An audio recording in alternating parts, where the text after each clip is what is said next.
Welcome back everyone to Tarantula Exotics, and today we have a video based around another video put out by Exotics Layer. If you guys have not seen that video, it was posted end of August. I think it was like August 28th or 29th. I just watched the video, I checked the date, I forgot it already, so I do apologize. But the reason why I mentioned that video is because I do recommend going to watch it if you haven't already. And the reason why I want you to watch it, once you've watched it, come back and watch this one. And we're going to kind of reevaluate the thought process on can tarantulas drown?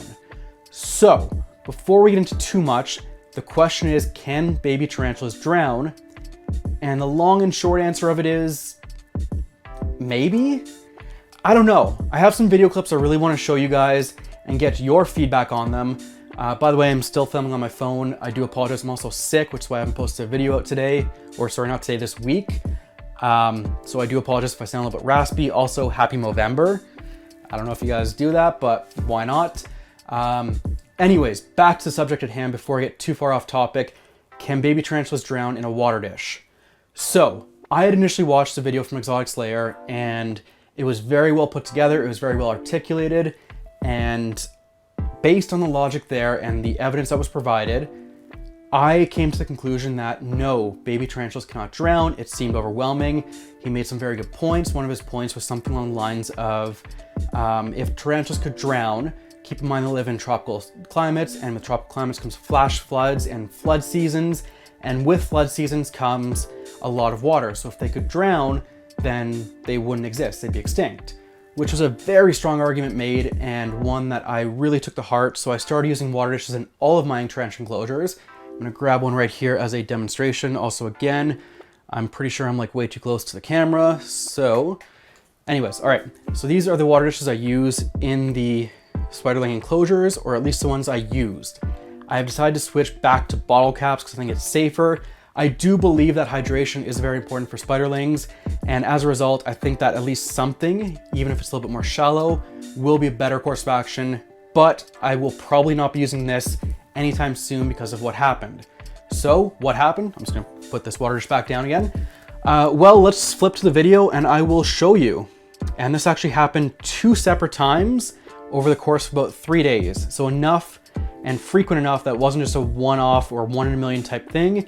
This happened to 2 of my Spiderlings, 2 different ones, 2 different days, and I will talk about them while the video plays. So here we go. All right guys, so in this first video, we're gonna see the Brachypelma auratum. This was actually the second time this happened. So I actually had the foresight to go get my camera and start recording. But as we can see here, what appears to be a death kernel, obviously you saw some movement early on, but with the Pseudohapalopus species blue, I saw no movement at all.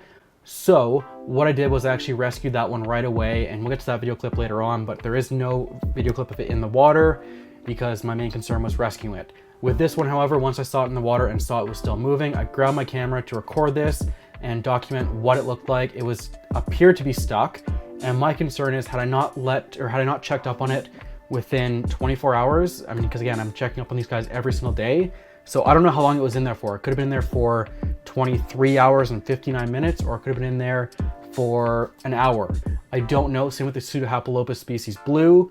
So we'll get to that clip next. So here's Pseudohapalopus species blue. And in this video clip, obviously you can see that it is already out and on my hand. That's because I rescued it with the paintbrush. It ran up my arm, stood there, and then started cleaning itself, which you can obviously see in the video. So the big question is, had I left it any longer, could something bad have happened?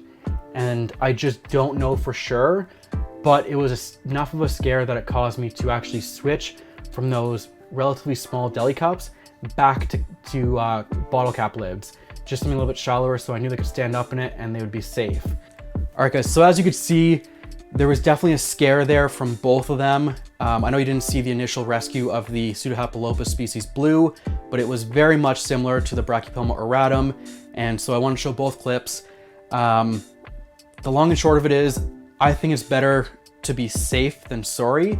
Any kind of risks we can eliminate from raising these guys and giving them a better chance to live is always a good sign in my books. So for that reason, I've decided to, again, remove those bigger water dishes and go back to bottle caps.